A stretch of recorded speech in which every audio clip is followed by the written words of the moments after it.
Europe, the Mesolithic, 12,000 years ago.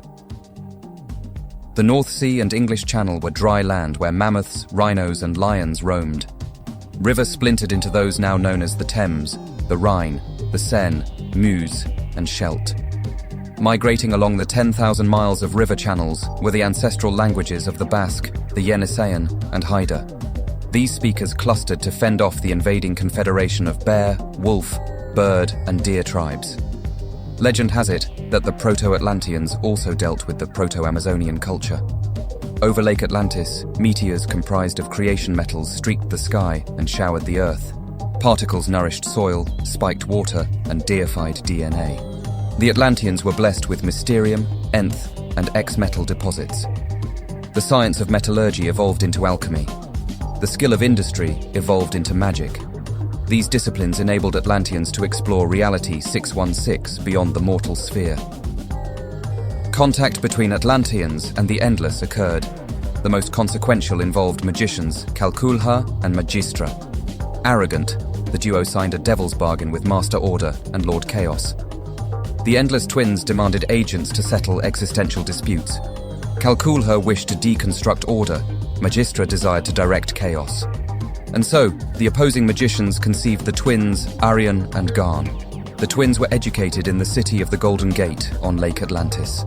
Arion was versed in order by Calculha. Garn was educated in chaos by Magistra. Despite opposite disciplines, the households held no malice toward each other. That was until the discovery of the zodiac crystals.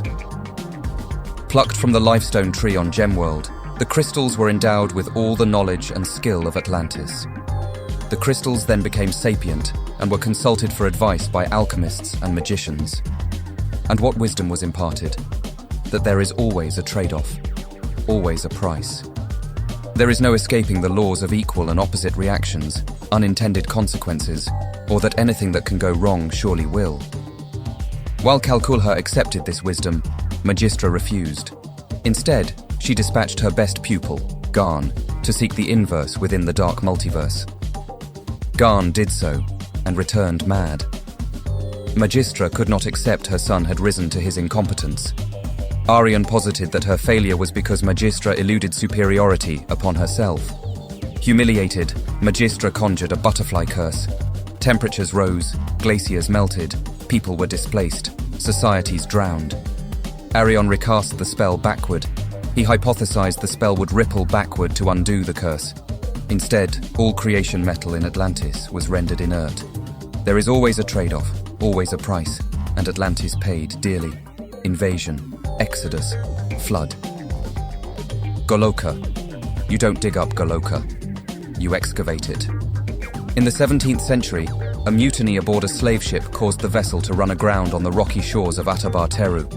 The mutineers went undiscovered for a decade when English sailors were also shipwrecked. While unthreatened, the English attempted to subjugate the African settlers for sale. A meteor then struck the English encampment, killing them all. The Eternium in the meteorite irradiated the island with prolonged life and vitality. The longevity enabled the Atabarans to fend off repeated European invasions. Today, Atabar Teru remains a rather private island, although it frequently made headlines during the 20th century. The legendary adventurer Tom Strong grew up on the island. His wife, Dalua, was the island princess. Urban legend claims that the 70s vigilante butterflies secretly hailed from Atabar Teru. Even Africa's own Lion Man was rumored to have also been born on that remote Caribbean island. One thing about visiting 1930s America I never could stomach: all the damn Nazis. 1933. The business plot had been foiled. The conspirators walked away scot-free. Afterward, they were approached by the Friends of New Germany. The purpose: to fund propaganda favoring American Nazis. The plan: to cast American Nazi heroes the way Hollywood cast stars. Despite Bund leader Heinz Spanknobel being deported as an unregistered foreign agent, the plan proceeded. Conspiracy theories proliferated in the Dixie diaspora, the Mid-Atlantic and California. Race and class incidents were staged. Fake news was syndicated. Unions were framed for conspiracy. And bankers lied about denying loans to whites. All the while, survey data was analyzed. By 1936, an HQ was established in Buffalo, New York. Fritz Kuhn was elected leader, and a player troupe was cast, all in time for the Berlin Olympics. Eugenicists chose frail Wilhelm Lohmer for the super soldat program. Lohmer was a German-American, abused by a father angered over losing work to cheaper, inferior labor. Lohmer would throw himself onto his mother to take kicks, so his mother would not. He was angry at those who changed his father into a monster. Often, he would lose himself in stories written by H.P. Lovecraft. Desperate to save herself and her son, Lohmer's mother was approached by a Bund surveyor who offered protection, employment, and childcare. Lohmer was endowed with enhanced senses, strength, immunity, metabolism, reflexes, coordination, and longevity. Wilhelm became the perfect Aryan, the master man. Karl Kant was raised by German immigrants who settled in Appalachia. As he grew older, he periodically discovered a new superpower. He would use these powers to protect his parents from the xenophobic descendants of the North Britons. He even utilized his powers to terrorize Eastern European rail workers. His vigilantism, anti-immigrant fervor, and especially his increasing number of powers got Karl Kant cast as the steely Übermensch. Gudra was a rogue Valkyrie caught soul trafficking Valhallans. As punishment, Odin cast her into the mortal sphere, wherein she fell to Earth too. There, Gudra ran afoul of death herself, and was cursed with mortality. Settling in Germany for the beer and the bitches, Gudra became enamored with the ambitions of Adolf Hitler. She figured she could profit off a Second World War. For Gudra, Valhalla was a bank, but Earth was a treasure chest. Seawolf was an amnesiac explorer from Nan Madol who had been cursed with lycanthropy. He fed off poor immigrants who came ashore from the North Sea. That way, no one would care to investigate his full moon feasts. I admit, he's awful, but an aquatic werewolf? That much is cool. Seawolf slash. Lincoln March was a Nazi sympathizer whose robber baron parents died during a clash between strikers and scabs. In retaliation, he became the murderous vigilante known as the Great Horned Owl. Why? Well, his parents saw the owl as a symbol of inner wisdom, change, transformation, intuitive development, good luck, and self-actualization. When approached by the FNG, he altered his moniker to Großhorn Euler, an incorrect translation. Regardless, March was cast as an avenging angel. He even pretended to adopt a boy orphaned and abducted by whatever non-white gang angered the American public most. That boy was, in reality, March's cousin, who costumed himself as Fledermaus. Baroness Paula von Gunther was an ethnologist who convinced Hitler to expand his master race to include the Indo-European diaspora. Her ulterior motive was to utilize her well-earned physicality. If Spartan women were athletic and ancient Celts had warrior women, then why not the Nazis? Convinced, Hitler chose von Gunther as the face of superior Aryan women, the Kriegsherrin. In 1940, under the Tripartite Pact, Japan became an ally of Germany and Italy. As such, the FNG auditioned an impressive new talent, inventor Tetsujiro Yoneda, the Kamikaze. A living missile, Kamikaze wore armor powered by a Speed Force turbine. While initially ostracized by his castmates, Gudra accepted him for both his warrior spirit and his being the only man who could satisfy her. Unphotographed was Usil, named for the Etruscan sun god. Bested in Olympic archery by the African sailor Teru, Usil held a grudge. He pursued the gold medalist to the Gold Coast, where he discovered that Teru had become Lion Man, protector of the Magic Mountain. The mountain was a nexus point to the Godsphere from where Usil stole the bow and arrow set of Oshosi. Ambitious and fearing Lion Man, Usil auditioned for the FNG. However, his laziness resulted in death during a battle with the All-Star Squadron. By 1941, Axis America was dissolved and its castmates were either deported, imprisoned, or lost to history. You have no idea how extraordinary you are, or what you can do. You're lucky to even know that you exist. Why are you even here, in this barren, dusty, cultureless landscape? You do not accept this status quo. You stand your ground. The line must be drawn here. Why? To dig, to mine your pure, unbridled potential, to unearth that gem of limitless and unimaginable value. That gem is you. Yes, yes. It seems impossible. After all, the landscape is so barren. There is no sustenance for what you crave, no place where you want to belong. You are getting distracted. Distracted by what seems. It is much more difficult, much braver, to search for what could be. Ask yourself, what could sustain me? Where do I indeed belong? Say it. Say it with me. I will stand this pain, this hurt, this effort. I will do so because what I want is here. I just have to search, to dig, to mine myself. You have been listening to the Badoon Brotherhood Incel podcast. You feel that you have failed. Not society, for society is only detrimental to you. You have failed what is beneficial for you, yourself. You feel that you have failed yourself and have therefore missed out on life experiences that others enjoy at your age. You are comparing yourself to others. You are not in touch with what you need. You are not in competition. You are neither the winner of comparison nor the loser of contrast. You are a woman. And that is all you need. This is truly why you are celibate. Every man you meet is pathetic. Their weaponized ignorance and incompetence disgusts you. They dream and then snipe at you for waking them up. You waste your time waiting in vain for them to grow up. The man is pathetic because, to use his own terminology, he is just a stripped-down version of you. Your celibacy is freedom. You have been listening to the Badoon Femcel podcast. On the eastern coast of the Levantine Sea rests a nation in peace. These ruins of steel, stone and bone litter the Kukurova plain. It is Bialya. Once upon a time, it had been Bilad al-Sham, whose sovereignty was under referendum. In 1939, Colonel Ruman Hajavti prevented Turkey from rigging that referendum. Afterward, he successfully fended off Syrian annexation as well.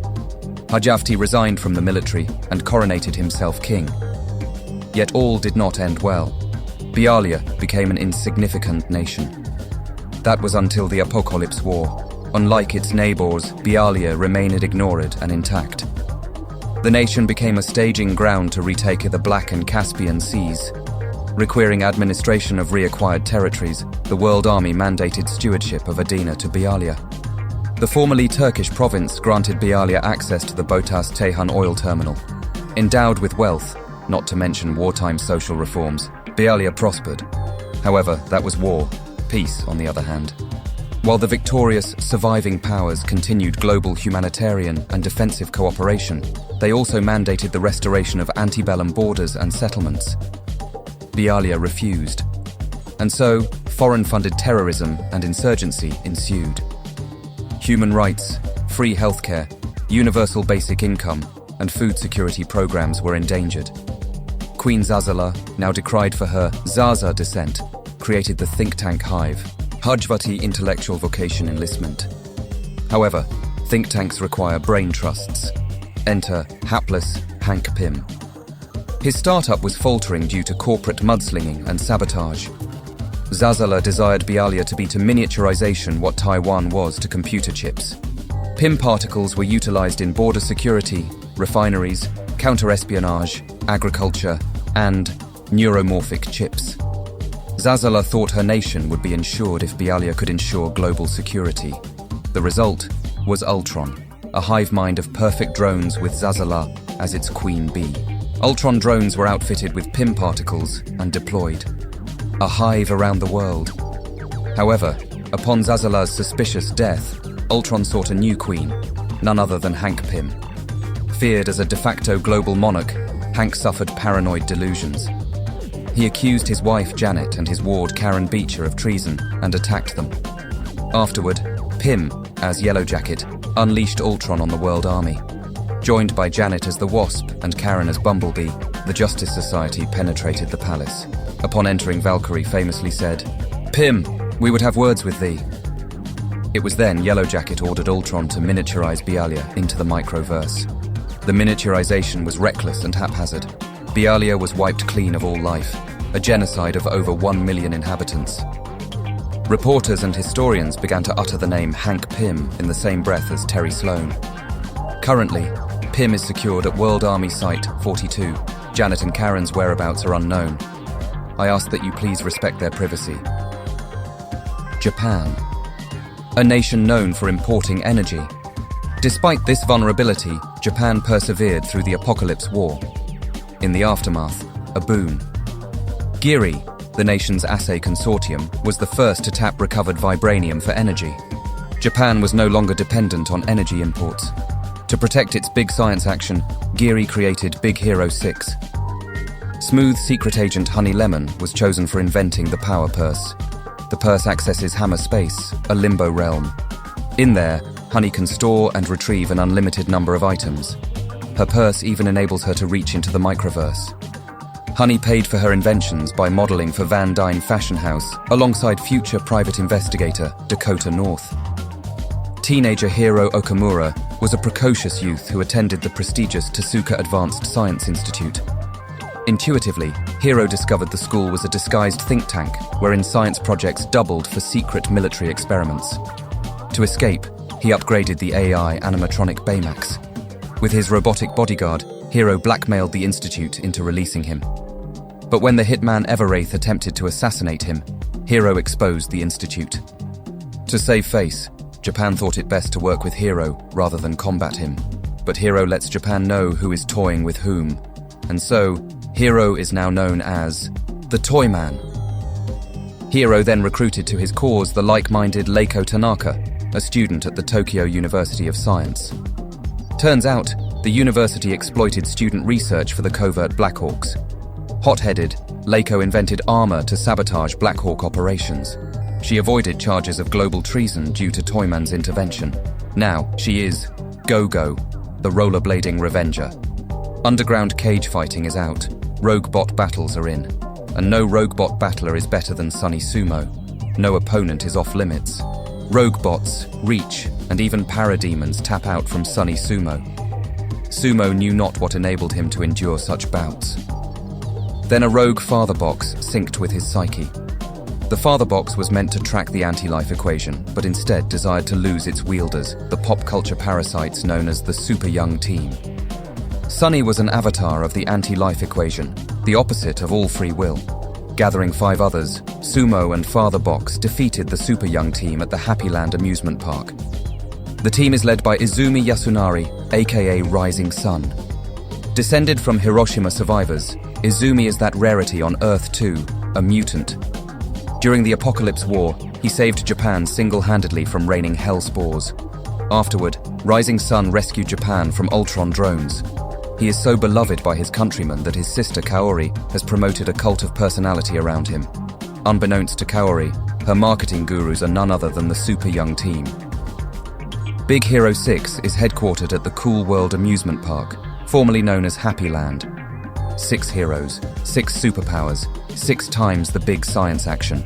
If I could have any superpower right now, it would be the ability to crawl through this camera and give you a big hug. 1939. Millennium City.